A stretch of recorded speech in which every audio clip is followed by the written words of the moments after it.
This is the dimension of imagination. It is an area which we call the Twilight Zone.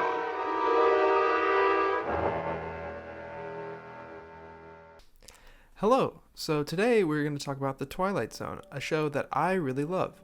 And I know it's not a new show. It came out in 1959, and I'm sure you've heard of it. I'm sure you've seen episodes like Nightmare on 20,000 Feet and To Serve Man.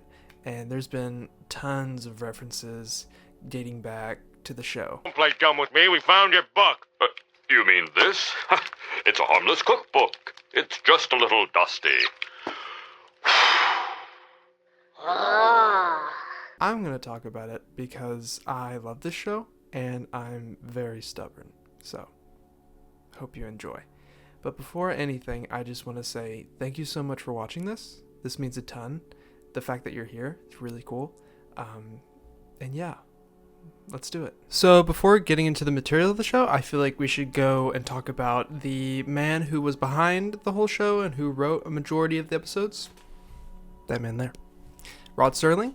As you can tell, I'm kind of a fan. Growing up, Rod Serling was somewhat of a social activist, and he was really into radio and writing, which were things that he was very, very passionate about, and he took a lot of part in his high school. When he got older, he decided to join the war efforts in World War II to become a paratrooper, and as war can do, it can change you. Many of the things he endured and experienced in war, he decided to put in his writing, and The Twilight Zone and his other show, The Night Gallery, were no exceptions. Rod Serling was a strong believer that with writing, it is your duty to pretty much speak about political things, and it's kind of in the job description. And it's very important to talk about social issues because it's something we face every day. I could go on and on about how Serling thought with his writing and everything, and it really encourage you that you look into it. I'm going to post some things in the description, so check him out if you want, but I consider him to be a big role model, hence the poster. So yeah, I would definitely check it out. So like I said earlier, Serling really wanted to write about the things he saw during war as sort of a means of getting it out of his system. Serling felt really strongly about certain topics like racism, war, depression, mental health, and he really wanted to touch on these bases because this is what he experienced in war, and he wanted to be able to make a show about it and kind of encapsulate those feelings and make it reach a wider audience. The problem was at the time, a lot of times advertisers wouldn't pick you up if they found your show to be not very family friendly, because that was kind of the status quo at the time. So in order to avoid heavy censorship or heavy changing of his scripts, he would portray the show in a very sci-fi horror layered story. That way, if you were just kind of watching at surface level, it's just a to B plot and it's fun. But if you look into it, if you're looking for certain things, you will find it, like the themes we mentioned earlier. And of all the examples that I think he wrote episodes in a certain sense where he wanted to get a topic across but wanted to put it in a layered way, I think there's one episode in particular that really does it well, and I think is a shining example to how he wanted to do it, and it is the episode I Am the Night, Color Me Black. On March 7th, 1964 is when CBS aired I Am the Night, Color Me Black for the first time. The episode opens with the character Sheriff Koch getting out of bed, and he'd been struggling to sleep the night before, thinking about one of the prisoners and how he's being executed the next day, and the situation around it is troublesome for him. The reason Sheriff Koch is so torn about how to feel about this is he knows what's right in his heart, but he doesn't want to do it due to physical losses, and we'll get to that in a moment. But as he's getting out of bed, his wife's in bed, and she says, "When are they going to hang him up?" Kind of in a gleeful tone, almost as if she's ready to see it happen like the rest of the town is. Sheriff Koch reluctantly tells her 9:30 and walks out the door to the sheriff's office. And during the beginning of this episode, and during the whole episode, I guess, there is this foreboding darkness that's coming over the town, and she even commented, the Sheriff Koch's wife, commented how it's 7 in the morning, why is it pitch black outside? And Sheriff Koch was like, "Mom, I'm going to work." So far we're introduced to Sheriff Koch, the wife, and the ever-present darkness that's been coming over this small Midwestern town. We get to the sheriff's office and we are introduced to Deputy Pierce and Mr. Colby, who's a reporter for the town's newspaper. They all sort of question why it's dark outside, and Mr. Colby, who's kind of more relaxed and easygoing, starts talking about the theories he's heard because people have been calling him this morning, and he stopped picking it up at a certain point, but he heard that one person thought the electricity was out and the clock stopped, and it was really the next night, and that's what happened, which is something. And then the other theory was that there was a woman who thought it was the end times, and this was prophesied in Revelations, and this is the beginning of the end. I don't really think he believed that. However, Mr. Colby did call the state capitol and confirm that this is the only area in the whole nation, at least, that has this darkness over them. Everywhere else is fine. While we're in the sheriff's office and our three main characters are talking, we find out that the prisoner's name is Jagger, and he is in prison because he shot a man and claiming it was self-defense, and the man was a well-known community figure, and he was associated with a certain group that likes to burn crosses. I'm not going to say it because I don't know if I'm allowed to say that on here. Not a cool group. As I stated earlier, Jagger claimed he killed in self-defense, and when Mr. Colby goes up to Deputy Pierce, he states how Deputy Pierce saw the whole thing and stated that Jagger shot the man from across the room. However, when they looked at the body, there were burn marks all over the victim and powder marks to insinuate that it was actually more of a close combat situation. Mr. Colby points out Deputy Pierce's lying strategy, and then he also looks at the Sheriff Koch, and says that you're just as guilty as him because you knew about the burn marks and you knew about that, but you never said anything about it in your testimony to the townsfolk. All in that to say, Mr. Colby looks at himself and says that he is just as guilty as the other two men because he knew about this whole situation and never wrote about it in the paper because he wanted to keep his paper afloat in the town. Essentially, we lay out in this part of the episode that all three of them are just as guilty as each other, and at the end of the day, they are kind of the reason this man is in a cell right now. After this discussion, Mr. Colby goes and sees Jagger in his cell and asks him whether he thinks he's guilty or innocent, and Jagger pretty much laughs it off and says it doesn't really matter because I'm viewed as the bad guy, and whatever I do, no one will view me anything differently. And in this moment, he mentions how he is not part of the majority and that Mr. Colby wants to be part of the majority, and Jagger will never have that opportunity, and that we kind of touch on that later on in the episode, so keep that in mind. Mr. Colby then proceeds to say Mr. Colby then proceeds to say that Mr. Colby then proceeds to say Mr. Colby then proceeds to say Mr. Colby then proceeds to say that the man that Jagger killed was not necessarily a great guy, but because he offended Jagger does not mean Jagger should have the right to kill him.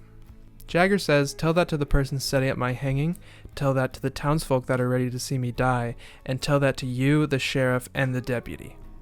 Because again, he has been viewed as this bad guy because he did something that they didn't necessarily like. And if it would have happened to anybody else, who would have said he might have had a fair trial? We are then brought to the location where Jagger's going to be executed, and you can hear on the radio the scientific analysis and them saying that they don't have a scientific reason why it's so dark there. However, it is still the only place in the whole nation that is covered in darkness. And keep in mind, at this point, it's about 9 o'clock, 8:30 in the morning. At this point, we see Mr. Colby walk up to a man named Reverend Anderson, who becomes a pretty prominent figure in the final half of the episode. Mr. Colby decides to ask Reverend Anderson, is there some type of theological reason on why it's so dark? Whereas Reverend Anderson doesn't really have an answer for it.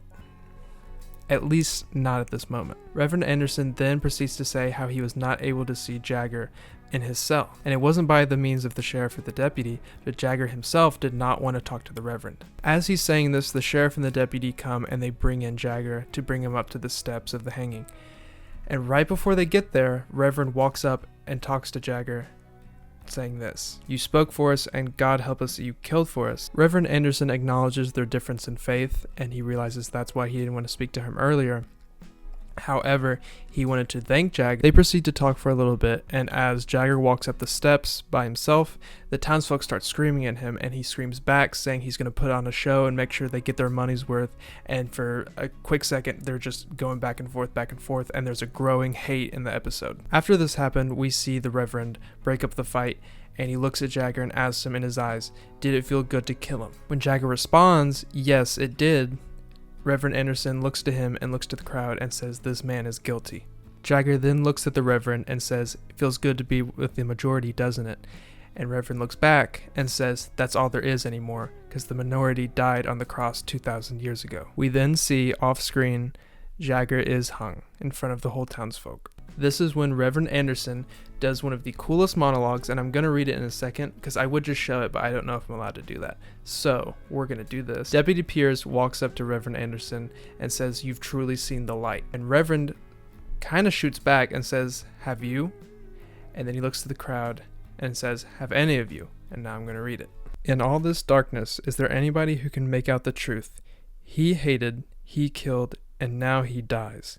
And you hated, you killed, and now there's not one of you who isn't doomed.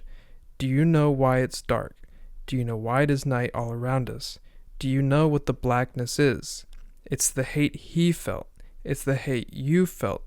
It's the hate all of us feel, and it's too much of it. It's just too much. And so we had to vomit it out, and now it's coming up all around us and choking us. So much hate. So much miserable hate." And I'm going to tell you right now, I'm going to link that in the description because Ivan Dixon, who plays Reverend Anderson, does such a good job, and I did not do any justice to that. You need to go check it out because it's a lot more impactful because I'm a monotone voice. So I would check it out. Almost as if on cue, after he ends this speech, the darkness of the town starts to grow even darker and darker to where you can't even see your hand in front of your face. We then proceed to go back to the sheriff's office with the three main characters we started off with, and they're reflecting on their decisions they've made and the men they just killed and how it is partially their fault, if not fully. In the background, you hear a radio playing and you hear darkness is spreading across the country and the world to areas where there is an overflowing amount of hate. And as the episode fades out, Rod Serling gives an outro to the episode that's kind of in your face about it. I know earlier I said sometimes he does it in a very subtle way, but no, he did not do it this time. But I am going to read it off word for word like I did earlier, and I think it's really cool. It's probably one of the best outros he's done in any of the episodes. "A sickness known as hate, not a virus, not a microbe, not a germ, but a sickness nonetheless. Highly contagious, deadly in its effects. Don't look for it in the twilight zone. Look for it in a mirror.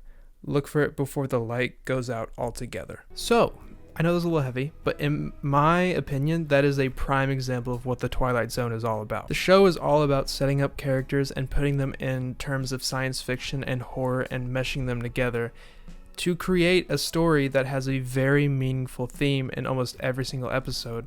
Sometimes subtly, and you kind of have to read between the lines, but sometimes it's kind of in your face about it, and this is one of those instances, but it's a very powerful message for the time and still stands the test of time now because we're still dealing with this stuff. Not to mention, this episode touches on a lot of different things you see throughout the show, like the duality of science and religion, of really just the human condition. So I know this video, I'm sure a lot of you have seen this episode, but it's a very good episode, and if you haven't seen it, I really recommend it. But I want to thank you for watching this, and I want to do a little lightning recommendation round real quick. One being the desolate process of depression that one can feel in the episode Next Stop Willoughby, where a man is very unsatisfied with his life and longs for a better one, almost imagining a town. Another one being about man's destruction and power and corruption that can be found in the episode The Little People, where two astronauts crash land on a planet and one of them finds a small civilization of aliens and decides to become their god. Another example, which is one of my favorite episodes, is The Howling Man, and it really covers the grounds of temptation and sin, and the whole episode encompasses this man stuck in a castle of priests, and there's a man trapped who they claim to be Satan, but he's not entirely convinced of it, and the whole episode's just about that. Another one is the very, very strong message of diversity and accepting who you are, and you look just like number 12,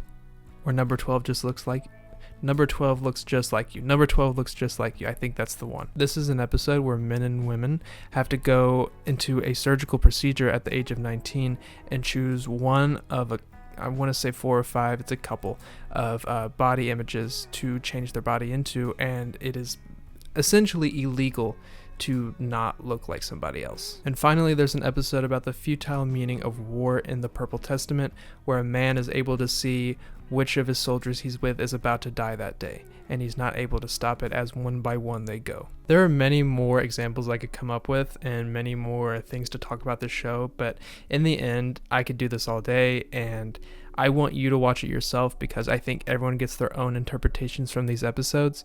And if you want, go ahead and throw in the comments like what was your favorite episode, or what is your favorite episode if you've already seen it, and what did you get from it, because I love talking about this stuff. I'm also going to do a lightning round because there's a couple more episodes I'm going to say, so sorry. I recommend The Masks, The Old Man in the Cave, The Shelter, The Invaders, Nothing in the Dark, The Hunt, and The Night of the Meek if you want a good Christmas flick. So in the end, I think this is really all I have to say, but I want to say thank you so much for watching this, and it really does mean a lot, and it's really cool to talk about this with you, so thank you. Thank you for, if you're here still, thank you so much. I have plans to make more videos, not necessarily about this, but just in general. I kind of come up with like a smorgasbord of different ideas. So yeah, so if you want to stick around, that'd be great. I love meeting new people, so, you know. But anyways, thank you so much for watching this. It really does mean a lot, and I really enjoyed this, and we'll do this again soon.